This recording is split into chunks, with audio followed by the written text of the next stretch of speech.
नमस्कार, hospitality education आप सभी का एक बार फिर से स्वागत करता है। एनबीएस कैटरिंग असिस्टेंट के एग्जाम की प्रिपरेशन के लिए लेसन 3 आपके सामने है। इसको हमने फूड प्रोडक्शन सब्जेक्ट में स्पेसिफिकली फोकस किया है और ये इसका पार्ट 1 है। टोटल 3 पार्ट बनाने की मैं कोशिश करूंगा और इस वीडियो के माध्यम से हम different cuts of vegetable, stocks, soups, Indian masalas और मिसलेनियस टॉपिक्स को कवर करने की कोशिश करेंगे। साथ में ही हम कुछ important multiple choice question attempt करेंगे और इस वीडियो को बनाने के लिए जो बुक की हेल्प ली गई है वो है food production operations written by Parvinder S Bali and it is the book from the Oxford publication. So let's start the video. पहला टॉपिक है हमारा कट्स ऑफ वेजिटेबल। इसमें पहला कट है वो मैसेडोइन। मैसेडोइन जो कट होता है वो लार्ज डाइसेस होते हैं जिसमें 5 mm by 5 mm by 5 mm का साइज होता है या इसको हम 1/4 इंच डाइस भी बोल सकते हैं।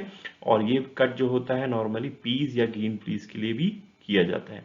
सेकंड कट जो हम देख रहे हैं हमारे स्क्रीन पे वो है ब्रूनॉइज। ब्रूनॉइज जो कट होता है वो स्मॉल डाइसेस होते हैं जिसमें 2 mm by 2 mm by 2 mm के वेजिटेबल के कट्स होते हैं। इसको गार्निशेस के लिए यूज किया जाता है, स्पेसिफिकली कंज्यूमर की गार्निश के लिए इसको यूज किया जाता है।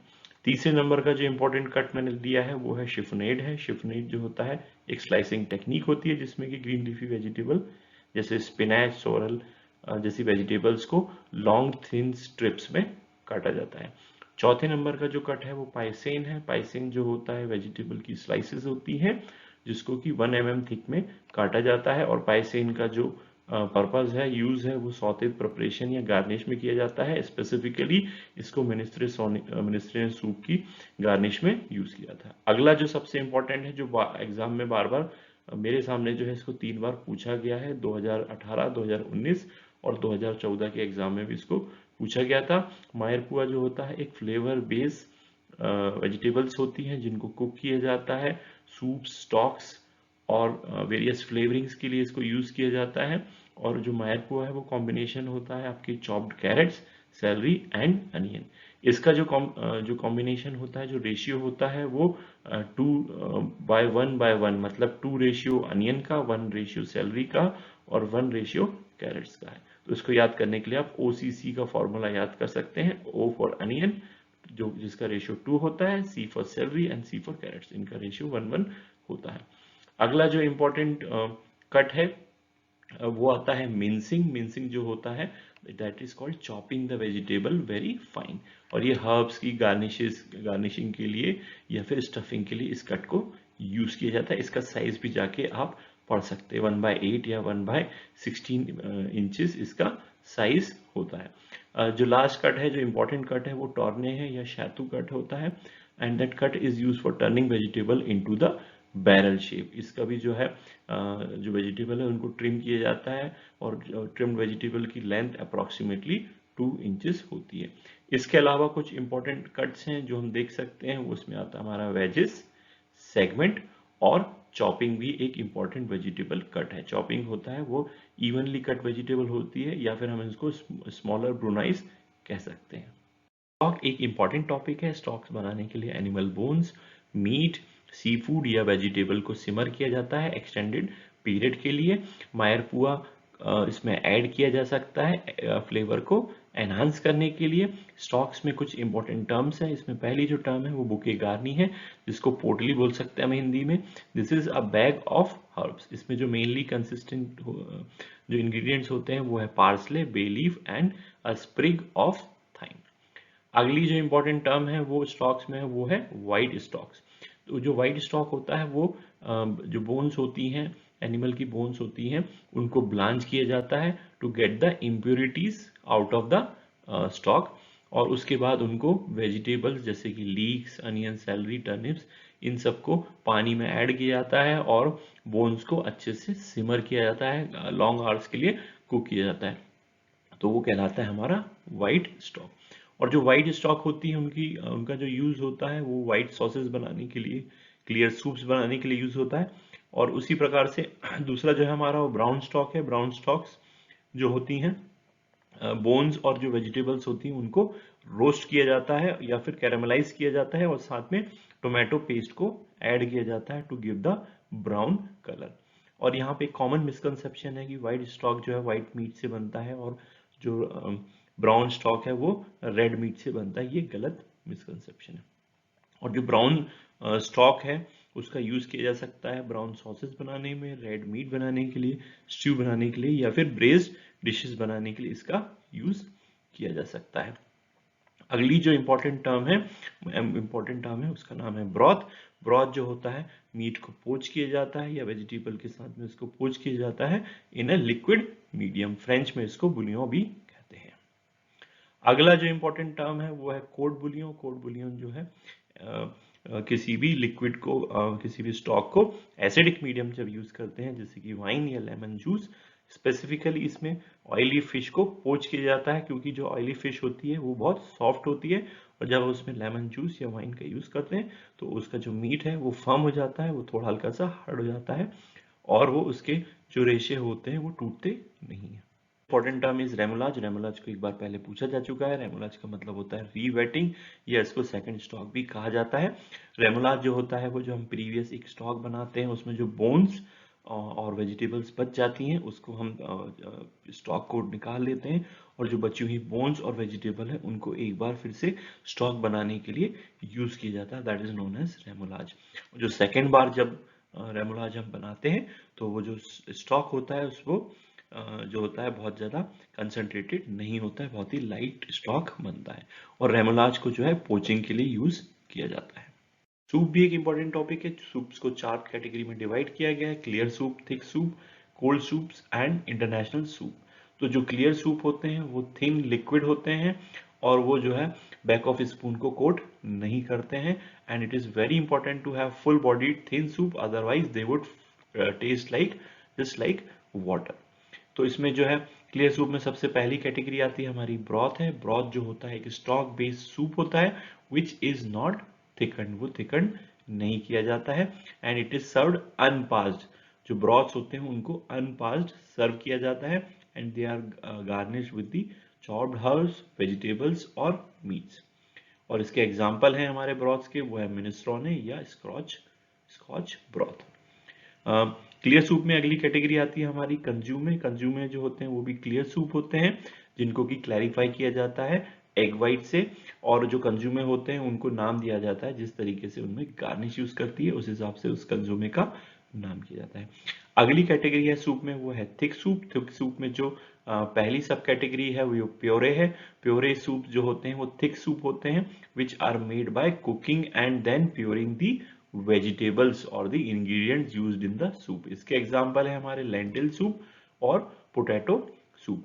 अगली जो हमारी सब कैटेगरी है थिक सूप की वो है वलूते। वलूते जो होता है again it's a thick soup which is thickened with blond रू। और जो अभी ये सबसे इंपॉर्टेंट चीज है वो है रू है which is equal part of refined flour and butter cooked till the blonde colour. जो बलूते हैं उसमें ब्लॉन्ड कलर हम रू यूज करते हैं, and this soup is passed and finished with a liaison. अगली जो सब कैटेगरी है हमारे थिक सूप की वो है क्रीम सूप है। क्रीम सूप जो होते हैं वो भी पास्ड थिक सूप होते हैं। It may be vegetable based और even meat based soup, but commonly जो है वो क्रीम सूप में वेजिटेबल ही यूज किया जाता है। और इसमें जो कुछ एग्जांपल है जिसमें क्रीम ऑफ टोमेटो है, क्रीम ऑफ मशरूम है, cream of broccoli, cream of chicken, cream of almond, cream of potato, cream of asparagus. और नॉर्मली जो है क्लासिकली इस सूप्स को बेशमल से या व्हाइट सॉस से इनको थिकन किया जाता है। अगली जो सब कैटेगरी है हमारी सूप की वो है बिस्क है। बिस्क जो होती हैं वो सेलफिश बेस्ड सूप होते हैं, और इसको जो है पास सूप होते हैं, और इनकी गार्निशेस जो है वो डाइसेस ऑफ सी फूड हो सकती हैं, और ट्रेडिशनली जो है इनको थिकन किया जाता है राइस से और इनको फिनिश किया जाता है क्रीम से, और इसका एग्जाम्पल है वो है लॉबस्टर बिस्क। अगली जो इंपॉर्टेंट कैटेगरी है सब कैटेगरी है वो है शॉर्डर्स। शॉर्डर्स जो होते हैं they are normally not strained and traditionally they are seafood based soup thicken with potatoes and finished with cream और मिल्क। इसके जो एग्जांपल है वो क्लैम शॉर्डर है, सी फूड शॉर्डर है, और ये यूएसए में बहुत ही ज्यादा शॉर्डर्स जो है वो बहुत ज्यादा पॉपुलर है। अगली जो कैटेगरी है वो हमारी कोल्ड सूप्स की है। कोल्ड सूप जो होती हैं वो स्पेशल कैटेगरी होती है सूप की, क्योंकि इन सूप्स को कोल्ड सर्व किया जाता है या चिल्ड सर्व किया जाता है इन चिल्ड कप्स और बॉल्स। इसका एग्जांपल है गैस्पैचो सूप जो कि स्पेन का एक फेमस कोल्ड सूप है। कुछ इंपॉर्टेंट इंटरनेशनल सूप्स इस प्रकार हैं, जैसे कि गैस्पेचो जो कि स्पेन का फेमस कोल्ड सूप है, मूलीगतवानी है जो कि श्रीलंका और इंडिया का सूप है, इंडिया में ये तमिलनाडु का एक फेमस सूप है और ये इंटरनेशनल सूप की कैटेगरी में आता है। चिकन ब्रॉथ जो है वो इंग्लैंड का फेमस सूप है। उसके बाद कोकेलिकी आता है जो कि स्कॉटलैंड का है। क्लैम चाउडर है यूएसए का है। बॉश जो है रशिया। बियर सूप जर्मनी का फेमस सूप है और फ्रेंच अनियन सूप फ्रांस का है। मिनेस्ट्रोने सूप को आप भूल नहीं जाइएगा, ये इटालियन का फेमस सूप है। मसाला और स्पाइसेस में क्वेश्चन बन सकते हैं, जैसे कि पहला हमारा एग्जांपल है ऑल स्पाइस, इसको कबाब चीनी या पिमेंता भी कहते हैं। ये यूरोपियन कुजीन में, वेस्ट इंडीज में और इंडिया में इसको मुगलई कुजीन में यूज किया जाता है। और जो ही इसको बनाया जाता है ड्राइड बेरीज से, और जो प्लांट का नाम होता है उसका नाम होता है पिमेंटा डायोका। इसको नॉर्मली कबाब्स में यूज किया जाता है और उसको कबाब चीनी इसलिए किया जाता है क्योंकि इसका एक स्लाइटली जो है स्वीट फ्रेग्रेंस होती है। दूसरा जो इंपॉर्टेंट मसाला मुझे नजर आया है वो है पांच फोरन है। पांच फोरन जो है बंगाली कुजीन में तड़के के लिए यूज किया जाता है। दाल या फिर फिश करी है, अन्य चीजों को फ्लेवर देने के लिए इसको यूज किया जाता है। ये जो कॉम्बिनेशन होता है पांच फोरन का वो होता है सौंफ, जीरा, सरसों, मेथी और कलौंजी। अगला जो इंपॉर्टेंट मसाला है वो है धानी चिली। धानी चिली जो होती है one of the most spiciest chilli all over the world, जो कि हमारे मिजोरम से आती है। अगला जो इंपॉर्टेंट मसाला है वो है मथानिया चिलीज। मथानिया चिलीज ये क्वेश्चन बन सकता है कि लाल मांस जो कि राजस्थान की फेमस लैम करी है उसमें कौन सी चिली यूज होती है, तो उसका आंसर रहेगा हमारा मथानिया चिलीज। अगला इंपॉर्टेंट स्पाइस है उसको लॉन्ग पेपर कहा जाता है। लॉन्ग पेपर जो उसको पीपली, पीपुल या जावा पेपर भी कहा जाता है। ये एक इंपॉर्टेंट मसाला है, इसका नाम घुमा के पूछा जा सकता है। कोकम जो है वो कोंकणी कुजीन में, गोवन कुजीन में इसका इस्तेमाल किया जाता है। ये डिशेस को सार करने के लिए, उनको खट्टा करने के लिए यूज किया जाता है। स्पेसिफिकली फिश डिशेस को खट्टा करने के लिए इसका यूज किया जाता है। स्टार अनीस है जिनको चक्री का फूल भी कहा जाता है, ये वियतनाम और अरुणाचल प्रदेश में बहुतायत की मात्रा में पाया जाता है।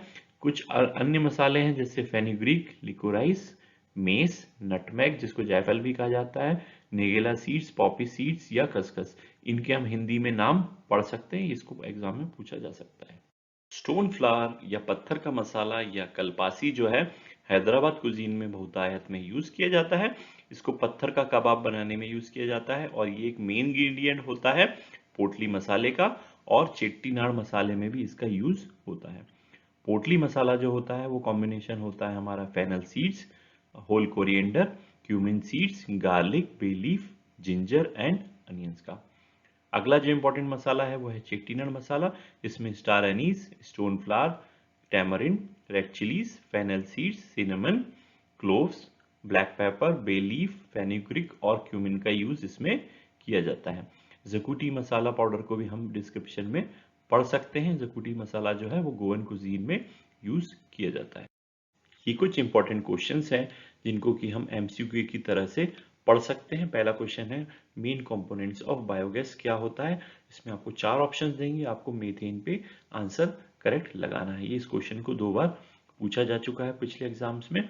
ब्लैक गोल्ड क्या होता है, इसका आंसर रहेगा पेट्रोलियम।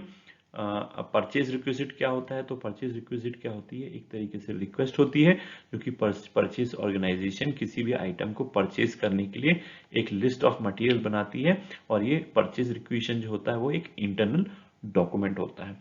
एक और चीज आ सकती है, आपको एमसीक्यू में घुमा फिरा के पूछा जा सकता है, वो है परचेज ऑर्डर क्या होता है। तो परचेज ऑर्डर होता है वो एक कॉन्ट्रैक्ट होता है बायर और सेलर के बीच में, और उसमें कुछ स्पेसिफिक इंफॉर्मेशन दी जाती है जैसे कि प्रोडक्ट और सर्विसेज टू बी डिलीवर्ड, किस प्रोडक्ट या सर्विसेज को डिलीवर करना है उसके बारे में जानकारी होती है, उसमें डिलीवरी डेट होती है और other terms and condition including the price उसमें होती है। एक और जो इंपॉर्टेंट चीज है जो एक बार पहले पूछी जा चुकी है वो है सोलर कुकर। सोलर कुकर का में जो कंटेनर होता है उसका ब्लैक कलर क्यों होता है, ये क्वेश्चन पहले एक बार पूछा गया था। और सोलर कुकर में इस बार मुझे लगता है क्वेश्चन पूछा जा सकता है कि उसमें कौन से मिरर यूज होते हैं। उसमें कॉनकेव मिरर्स यूज होते हैं क्योंकि जो ये मिरर्स होते हैं सनलाइट को रिफ्लेक्ट करते हैं एक सिंगल फोकल पॉइंट में।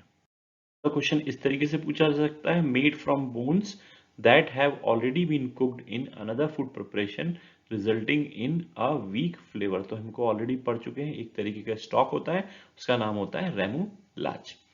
अगला जो क्वेश्चन बनता हुआ दिख रहा है वो है मेड फ्रॉम सिमरिंग मीट और वेजिटेबल, उसका आंसर है बुलियन। अगला जो एमसीक्यू बन सकता है, these are the very aromatic vegetable broth used for poaching fish और वेजिटेबल्स, तो इसका आंसर रहेगा कोर्ट बिलियन। आप जो है आंख बंद करके इसको लगा देंगे। एक और क्वेश्चन बन सकता है स्टॉक के ऊपर, वो है a very flavourful light coloured stock made from fish bones, तो इसका आंसर रहेगा फ्यूमेट या फ्यूमे। एक और क्वेश्चन बन सकता है सूप के ऊपर, वो है a flavourful stock of broth that has been clarified, तो इसका आंसर आएगा हमारा consomme. A cream soup made from shellfish, the shells are pureed with other ingredients giving it a grainy texture, तो इसका आंसर रहेगा हमारा बिस्क। अगला प्रश्न है वो है a combination of diced carrots, onions and celery sauteed in butter, इसका जो आंसर है वो है मायर पुआ। इसका रेशियो भी हमने पढ़ा था, वो था अनियन 2 रेशियो, कैरेट और सेलरी 1:1 रेशियो, हमने इसको पढ़ा था। अगला जो क्वेश्चन है वो रू के ऊपर पूछा जाता है। रू is a equal part of refined flour and fat, generally butter, which is cooked. Catering assistant के 2019 के सॉल्ट क्वेश्चन पेपर को देखने के लिए राइट साइड में दिए गए आई बटन को दबाएं। पोडी जो होता है वो कॉम्बिनेशन ऑफ स्पाइसेस होता है, जिसमें पल्सेस यूज की जाती हैं, नट्स यूज किए जाते हैं, उनको रोस्ट किया जाता है और एक पाउडर में ब्लेंड किया जाता है। पोडी जो होता है उसको साइड डिश के रूप में सर्व किया जाता है राइस, इडली और डोसे के साथ में। तो एक ये ड्राई पाउडर होता है, एक तरीके से इसको हम अकम्पनीमेंट बोल सकते हैं, राइस, इडली या डोसे के साथ में इसको खाया जाता है। अगला जो इंपॉर्टेंट मसाला है वो है गोड़ा मसाला, जिसको महाराष्ट्रियन कुजीन में मेनली यूज किया जाता है।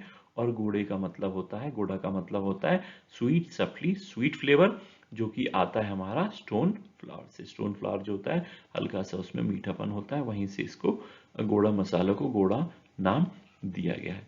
और इसके जो मेन इंग्रेडिएंट है वो है स्टोन फ्लावर, सीस में ड्राई कोकोनट एंड कासिया बर्ड्स। अगला जो इंपॉर्टेंट मसाला है वो है कोल्हापुरी मसाला। कोल्हापुरी मसाला जो है अगेन महाराष्ट्रियन कुजीन में यूज किया जाता है। इसमें red chilli, triphala, cubeb berries and dry ginger use होती है और कोल्हापुरी मसाला काफी स्पाइसी भी होता है। एक और इम्पॉर्टेंट चीज जो आ सकती है वो है पेपरिका सूप। पेपरिका सूप जो है हंगरी का फेमस सूप है। मूलीगतवानी जो है इसको एक बार पूछा जा चुका है, ये जो है सूप है साउथ इंडियन ओरिजिन का सूप है, जो कि हमारे तमिलनाडु से आता है। और इसका जो मतलब होता है वो मिलेगे या मिलागू होता है, जिसमें तमिल में इसका मतलब होता है पेपर पाउडर। एक और कंट्री है हमारी श्रीलंका, वहां का भी ये फेमस सूप